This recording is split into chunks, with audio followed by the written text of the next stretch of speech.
मैं हूँ रिजवान और आप देख रहे हैं Rizwan rankers.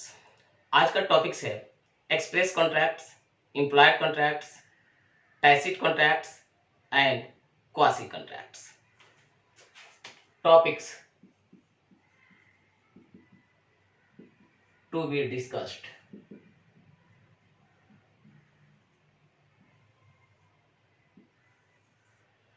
Express contract,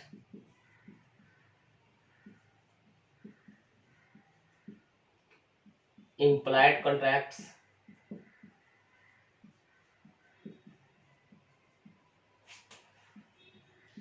tacit contracts, quasi contracts। यानी आज की वीडियो में आपको 4 चीजों का डिस्कशन मिलेगा। पहला होगा एक्सप्रेस कॉन्ट्रैक्ट्स, दूसरा होगा इम्प्लाइड कॉन्ट्रैक्ट्स, तीसरा होगा टैसिट कॉन्ट्रैक्ट्स एंड चौथा होगा क्वासी कॉन्ट्रैक्ट्स। हम लोग शुरुआत करते हैं एक्सप्रेस कॉन्ट्रैक्ट से।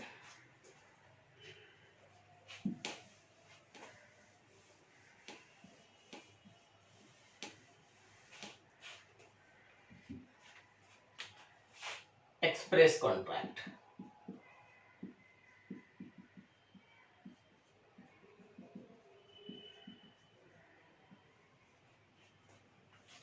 A contract made in words, spoken और रिटन। जब कोई कॉन्ट्रैक्ट को वर्ड्स में बनाया जाता है उस तरह के कॉन्ट्रैक्ट को एक्सप्रेस कॉन्ट्रैक्ट कहा जाता है। A contract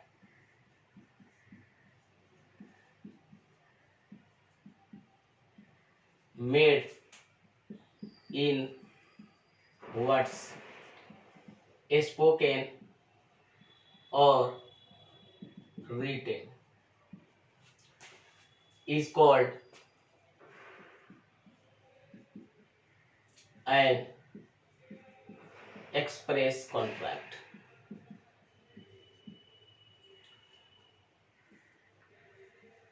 The terms of an express contract are specified in words।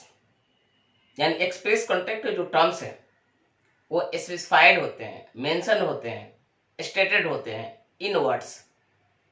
Words चाहे वो स्पोकन हो या रिटन हो, यानी बोलकर या फिर लिखकर, but they are in words, यानी वर्ड्स में किए जाते हैं। द टर्म्स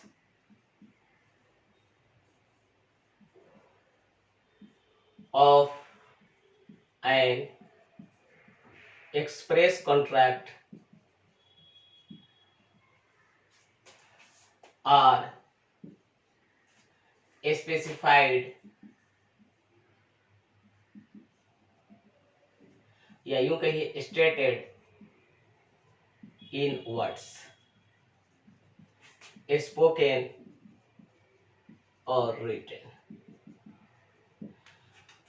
जो एक्सप्रेस कॉन्ट्रैक्ट का टर्म्स है वह स्पेसिफाइड है या स्टेटेड है इन वर्ड्स, यानी वर्ड्स में स्पेसिफाइड होते हैं। वो वर्ड्स स्पोकन भी हो सकते हैं या फिर रिटन भी हो सकते हैं।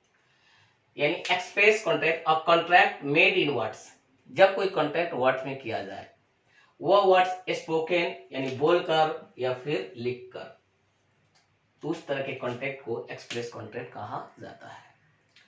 The terms of an express contract are specified या यूं कहिए स्टेटेड इन वर्ड्स।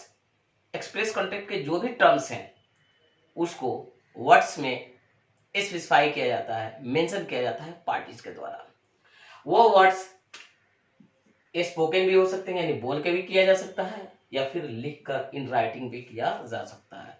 मतलब N express contract can be made hourly और इन राइटिंग। अगर इसको दूसरे शब्दों में बोले तो बोल सकते हैं N express contract can be made orally or in writing। orally या फिर in writing। an express contract can be made orally or in writing। यानी एक्सप्रेस कॉन्ट्रैक्ट के बारे में मैंने 3 पॉइंट्स आपके सामने लिखे हैं। A contract made in words, जब कोई कॉन्ट्रैक्ट वर्ड्स में किया जाए, वो वर्ड्स स्पोकन या रिटेन यानी बोलकर या लिखकर, using words, is called an express contract. The terms of an express contract are specified और stated in words. Express contract के जो भी टर्म्स होते हैं वो स्पेसिफाइड होते हैं, स्टेटेड होते हैं इन वर्ड्स। वो वर्ड्स स्पोकन भी हो सकते हैं या फिर रिटन भी हो सकते हैं। अगर इसका समरी देखा जाए तो बोल सकते हैं N express contract can be made hourly और इन राइटिंग, यानी एक्सप्रेस कॉन्ट्रैक्ट को आप ऑरली या इन राइटिंग। आइए इसको एक एग्जांपल से समझते हैं। मोहन फोन करता है सोहन को और ऑफर करता है अपने कार को बेचने के लिए 1 लाख रुपया में। ऑफर किसने किया? मोहन ने किया। कैसे किया? फोन पे किया, ऑफ कोर्स ऑरली किया, यानी वर्ड्स का तो यूज किया बोलते हुए, नॉट इन राइटिंग। बोला सोहन से, क्या तुम मेरा कार 1 लाख रुपए में खरीदोगे? सोहन फोन पर ही रिप्लाई देता है यस। यहाँ मोहन का ऑफर एक्सेप्ट हो चुका है सोहन के द्वारा। अंडर सेक्शन 9 इस तरह के ऑफर और एक्सेप्टेंस को एक्सप्रेस कहा जाता है। यहाँ पर जो प्रोमिसेस बना है वो एक्सप्रेस प्रोमिसेस है under section 9 of Indian contract act 1872।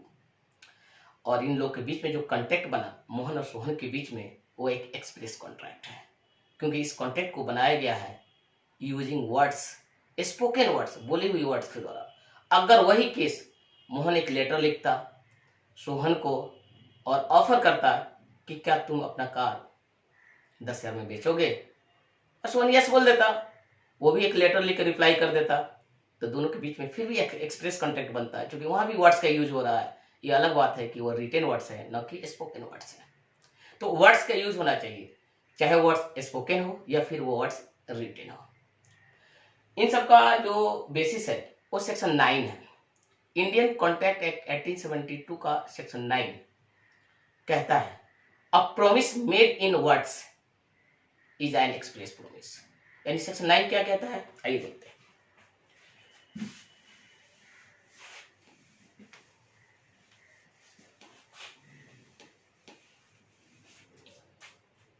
Section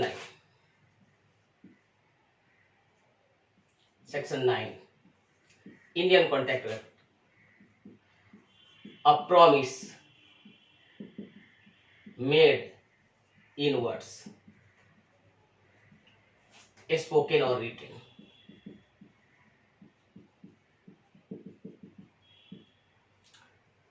is an express promise. अब प्रोमिस अगर वर्ड्स में किया गया है, वो वर्ड्स चाहे स्पोकन हो या रिटन हो, उसको एक्सप्रेस प्रोमिस कहा जाएगा under section 9। N express promise results in an express contract. एक एक्सप्रेस प्रोमिस ही जन्म देता है एक्सप्रेस कॉन्ट्रैक्ट का, यानी N express promise results in an express contract, यानी एक्सप्रेस कॉन्ट्रैक्ट की उत्पत्ति एक्सप्रेस प्रोमिस से ही होता है। और जो प्रोमिस का मतलब आप तो जानते हैं, एक्सेप्टेड ऑफर, यानी ऑफर एंड एक्सेप्टेंस। जब कोई एक पार्टी ऑफर करता है वर्ड्स में और दूसरा पार्टी एक्सेप्ट करता है वर्ड्स में, तो वहां पर जो प्रोमिस बनता है वो एक एक्सप्रेस प्रोमिस है अंडर सेक्शन 9। और वही एक्सप्रेस प्रोमिस एक एक्सप्रेस कॉन्ट्रैक्ट का रूप ले देता है। तो आइए एक्सप्रेस कॉन्ट्रैक्ट का एक एग्जांपल से हम लोग समझते हैं।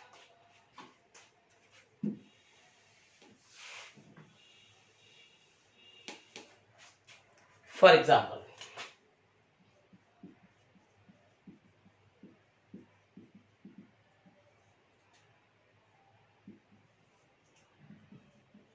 Mohan write to Sohan offering to sell his bike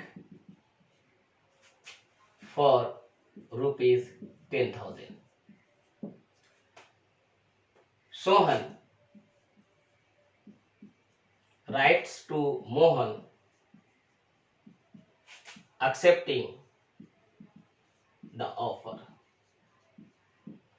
There is an express contract between Mohan and Sohan.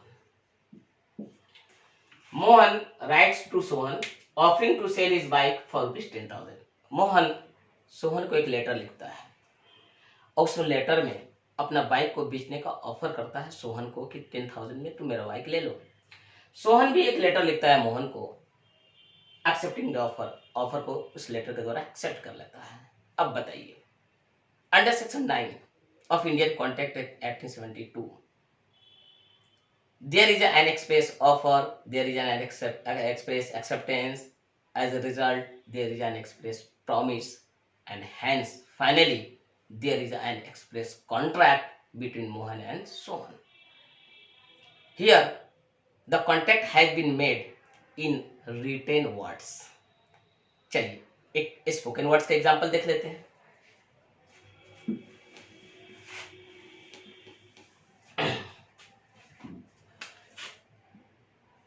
Mohan says, Mohan on the phone offers to sell his bike for rupees 10,000. Sohan on the phone says, yes, there is an express contract between Mohan and Sohan. देखिए, Mohan on the phone पे offer करता है अपने bike को बेचने के लिए 10,000 रुपये में। सोहन भी रिप्लाई करता है, एक्सेप्ट करता है ऑन द फोन और कहता है यस, हम खरीदने को तैयार है on the phone. There is an express contract between Mohan and Sohan because this contract has been made in spoken words. तो वर्ड्स का यूज हुआ, चाहे स्पोकन वर्ड्स हो या फिर रिटेन वर्ड्स हो, वर्ड्स का यूज हुआ, एक्सप्रेस कॉन्ट्रैक्ट है अंडर सेक्शन 9। अब चलते हैं हम लोग इम्प्लाइड कॉन्ट्रैक्ट पर। Implied contract.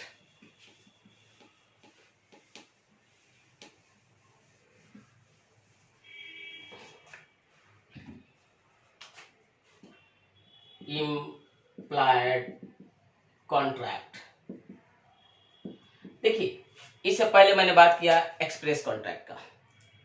जब कोई कॉन्ट्रैक्ट को वर्ड्स में कर रहा है तो एक्सप्रेस कॉन्ट्रैक्ट है, लेकिन जब हम किसी कॉन्ट्रैक्ट को अदर देन इन वर्ड्स यानी नॉट इन वर्ड्स का यूज नहीं कर किसी दूसरे तरीके से यानी by act of the parties, by conduct of the parties, by the course of dealing between the parties या बाय द सर्कमस्टांसेस, अगर इस तरह से इन चीजों से कॉन्ट्रैक्ट की उत्पत्ति होती है तो उस तरह के कॉन्ट्रैक्ट को इम्प्लाइड कॉन्ट्रैक्ट कहा जाता है।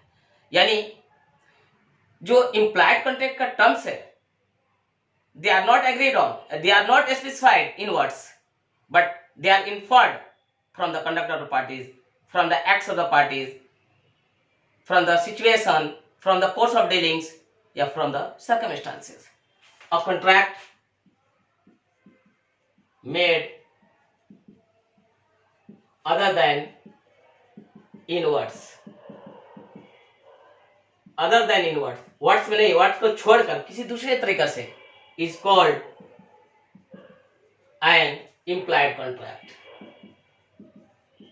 Implied contract. जब हम किसी कॉन्ट्रैक्ट को अदर देन का मतलब होता है छोड़कर, इन वर्ड्स में नहीं कहकर किसी दूसरे तरीके से कॉन्ट्रैक्ट करते हैं तो उस कॉन्ट्रैक्ट को इम्प्लाइड कॉन्ट्रैक्ट कहा जाता है। And a contract, an implied contract can B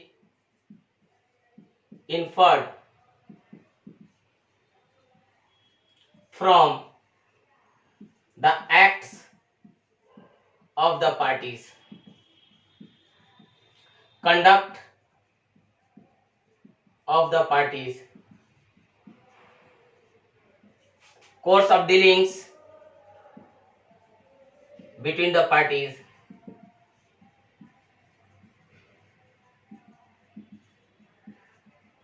and circumstances. यानी implied contract can be inferred from the acts of the parties, party के acts से, या फिर conduct of the parties, course of dealings between the parties, या circumstances. इन चीजों से अगर किसी कॉन्ट्रैक्ट को इन्फर किया जाता है तो उस तरह के कॉन्ट्रैक्ट को इम्प्लाइड कॉन्ट्रैक्ट कहा जाता है. यानी in short, a contract made not in words but otherwise, किसी दूसरे तरीका से, यानी वर्ड्स का यूज किए बिना कॉन्ट्रैक्ट बन जाता है तो उस तरह के कॉन्ट्रैक्ट को इम्प्लाइड कॉन्ट्रैक्ट कहा जाता है. अंडर सेक्शन 9, यानी under section 9 a promise made other than in words is called an implied promise, and an implied promise results in an implied contract. जब कोई कॉन्ट्रैक्ट का उत्पत्ति का रीजन, आधार, basis acts of the parties हो, या conduct of the parties हो, या course of dealing between the parties हो, या फिर सर्कमस्टांसेस हो, परिस्थितियां हो, तो उस तरह के कॉन्ट्रैक्ट को इम्प्लाइड कॉन्ट्रैक्ट कहा जाता है. आइए सेक्शन 9 को देखते हैं.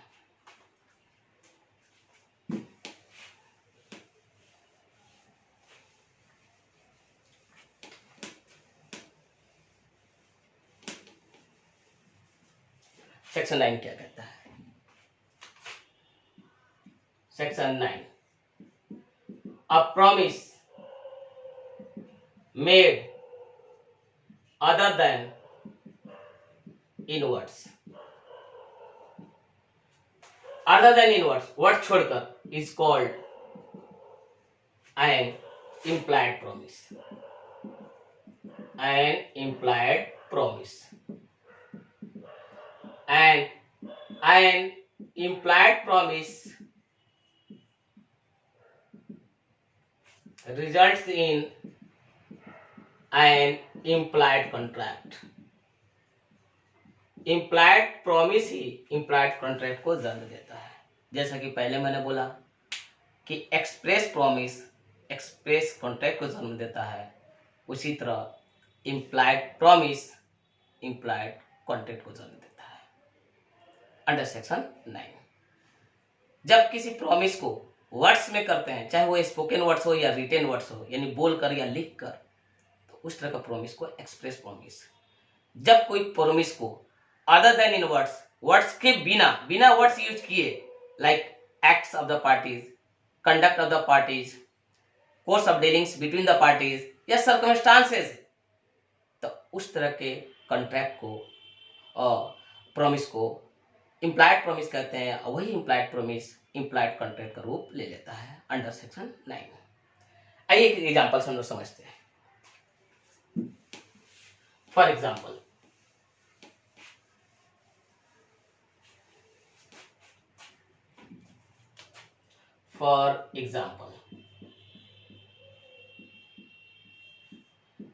Mohan gets into a bus to get to Delhi. Mohan एक बस पर चढ़ जाता है दिल्ली जाने के लिए. बस खड़ी थी स्टैंड में और उस पर जाकर मोहन बैठ जाता है. Now there is an implied contract that Mohan will pay the fare. यह एक्सप्रेस कॉन्ट्रैक्ट नहीं है, इम्प्लाइड कॉन्ट्रैक्ट है. मोहन को फेयर पे करना है. There is an implied contract that Mohan will pay the fare. यानी आप बोल सकते हैं कि the terms of an express contract are stated या स्पेसिफाइड या mentioned in words spoken or written. While the terms of an implied contract are inferred from the conduct of the parties, acts of the parties, course of dealings between the parties या फिर circumstances. They are not stated in words like an express contract.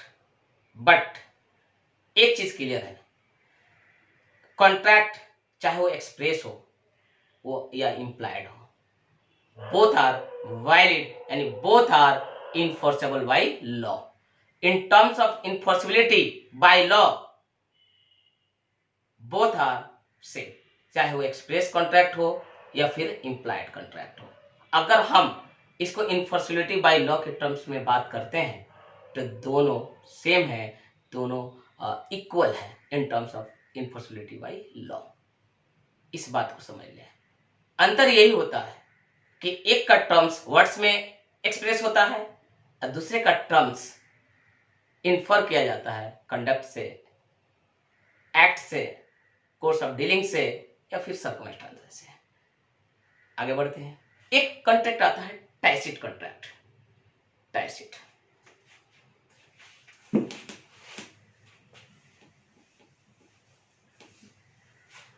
Tacit contract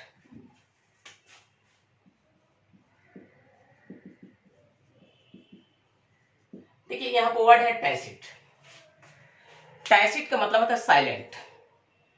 basically tacit contract is not a separate form of contract. ये contract का अलग कोई type नहीं है, कोई group नहीं है. In fact it is a variant of an implied contract. यानी this contract is inferred from the conduct of the parties without any words being spoken or written.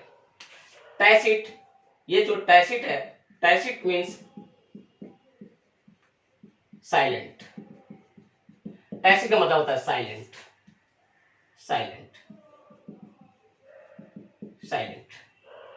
यानी tacit contract it is not a separate form of contract. It is not a separate form of contract. In fact, it is a variant of implied contract. Implied contract का ही एक ये variant है. ये कोई separate form of contract नहीं है. This contract results from the conduct of the parties without any words being spoken or written. This contract results from the conduct of parties without any words being spoken or written. This contract मतलब tacit contract results from the conduct of the parties without any words being spoken or written. बिना कोई words बोले हुए या लिखे हुए जब किसी कॉन्ट्रैक्ट को पार्टी के कंडक्ट से इन्फर कर लिया जाए तो उस तरह के कॉन्ट्रैक्ट को टैसिट कॉन्ट्रैक्ट कहा जाता है. दो बहुत ही कॉमन एग्जांपल है टैसिट एग्जांपल का. Withdrawing cash from an ATM या फिर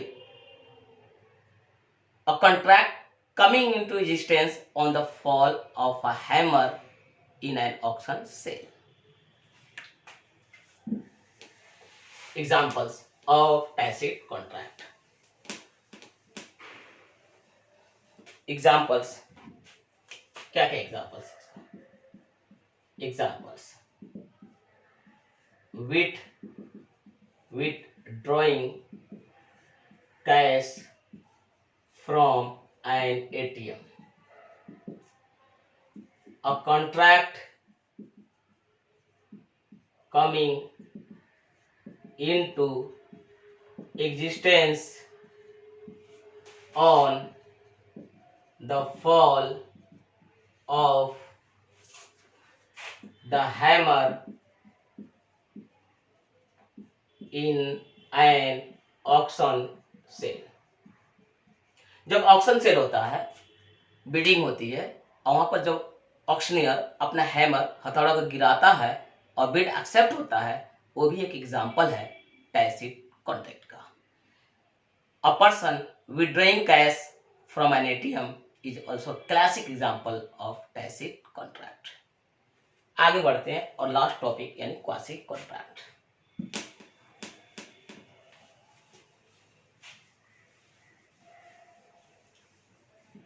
quasi contract, quasi contract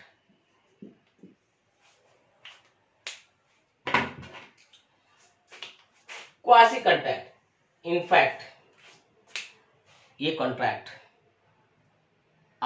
is inferred not by conduct but inferred by law। ये कॉन्ट्रैक्ट लॉ के द्वारा क्रिएट होता है। इनफैक्ट जब कोई एक लीगल ऑब्लिगेशन यानी एक ऑब्लिगेशन लॉ के द्वारा इंपोज होता है किसी पर्सन पर, that is called a quasi contract. ये कॉन्ट्रैक्ट के केस में ना कोई ऑफर होता है, ना कोई एक्सेप्टेंस होता है, ना ही कोई कंसेंसस एडिडम होता है। इन सब चीजों के नहीं होने के बावजूद भी एक कॉन्ट्रैक्ट कानून के नजर में वजूद में आ जाता है। In fact quasi contract is not a contract, it is like a contract. It represents relations resembling a contract, and the law treats such relations as a contract। A quasi contract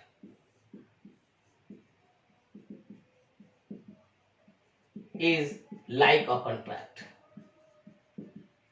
देखिए मैंने क्या वर्ड यूज किया, like a contract. एक contract किस तरह है, चूंकि आप तो जानते हैं, for a contract to come into existence there are certain elements, there are certain conditions, there are certain requirements to be fulfilled, offer and acceptance among them। Here in this case there is neither offer nor acceptance, उसके बावजूद भी contract unimaginable ऐसा लग रहा है ना, लेकिन होता है। इनफैक्ट क्वासी कॉन्ट्रैक्ट जो टर्म है क्वासी कॉन्ट्रैक्ट, ये रिप्रेजेंट्स करता है, रिफर्स करता है एक ऐसे रिलेशंस को जो कि रिलेशन एक कॉन्ट्रैक्ट की तरह है, कॉन्ट्रैक्चुअल रिलेशन की तरह होते हैं, एंड लॉ इस रिलेशन को कॉन्ट्रैक्ट के रूप में ट्रीट करता है। The term quasi contract represents relations resembling contractual relations,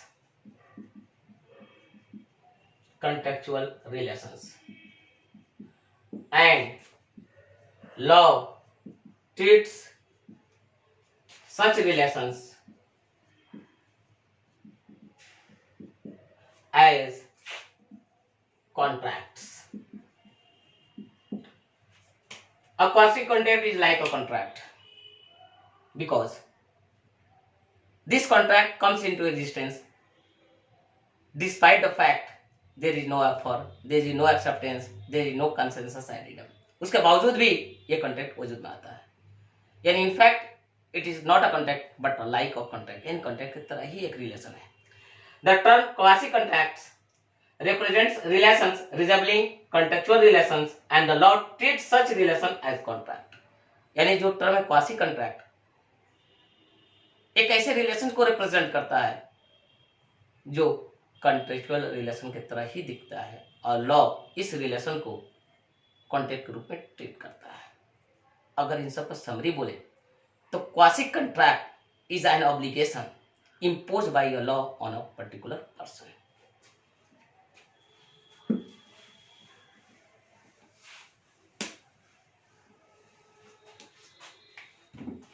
quasi contract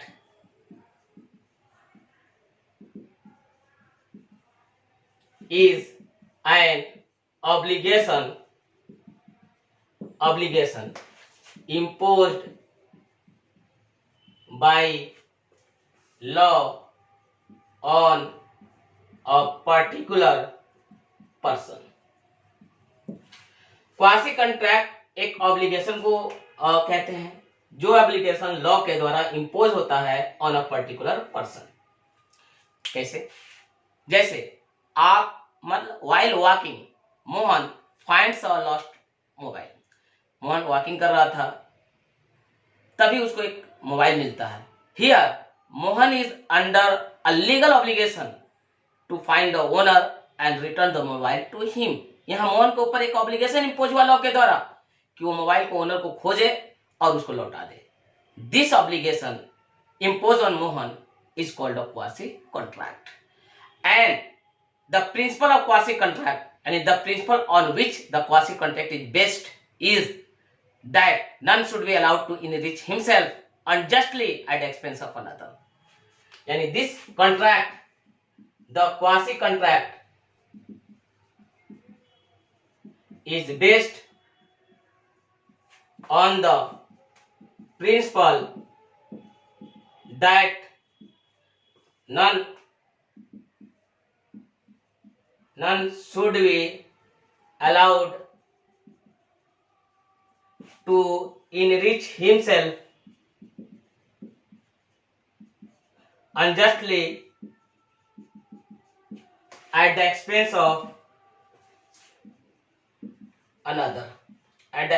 of another. This is the principle on which the quasi contract is based. A quasi contract is an obligation imposed by law on a particular person, and this obligation is treated by law as a contract called a quasi contract. The quasi contract is based on the principle that none should be allowed to enrich himself unjustly at the expense of another. अगर आपको कोई खोई हुई चीज मिल गई, आप एक obligation के अंदर में है कि आप उस चीज के ओनर को ढूंढे, मालिक को ढूंढे और उसको वो चीज लौटा दे। This obligation is treated as law as a contract by law called quasi contract.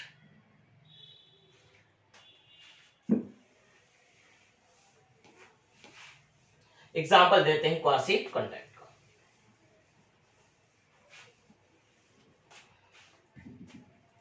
For example,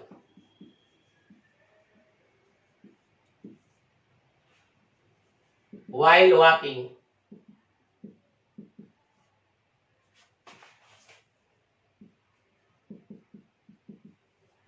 Mohan finds a lost mobile.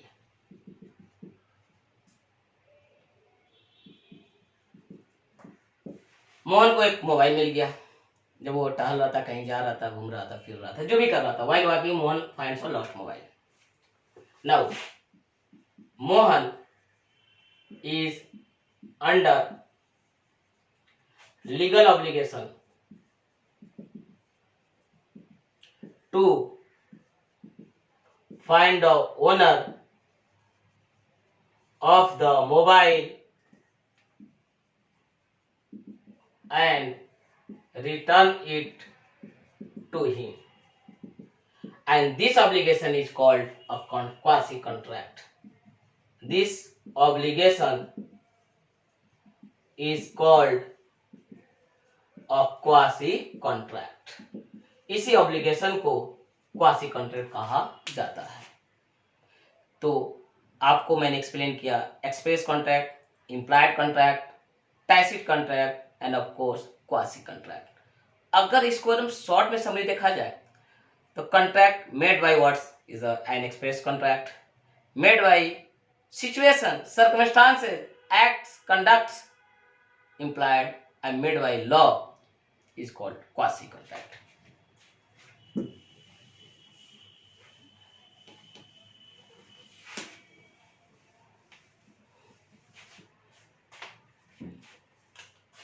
Contracts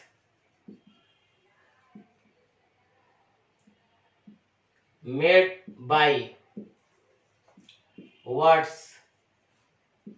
situation, या कहिए कंडक्ट, या कहिए एक्ट, या कहिए लॉ। वर्ड्स में है तो एक्सप्रेस कॉन्ट्रैक्ट, सिचुएशन से है तो इम्प्लाइड कॉन्ट्रैक्ट्स, और लॉ के द्वारा है तो क्वासी कॉन्ट्रैक्ट। याद रखिए तीनों कॉन्ट्रैक्ट वैलिड कॉन्ट्रैक्ट है, यानी तीनों इनफोर्सेबल बाय लॉ है, चाहे वो एक्सप्रेस हो, चाहे वो इम्प्लाइड हो, या फिर क्वासी हो। By words express, by situation या कंडक्ट या act of the parties implied, by law quasi.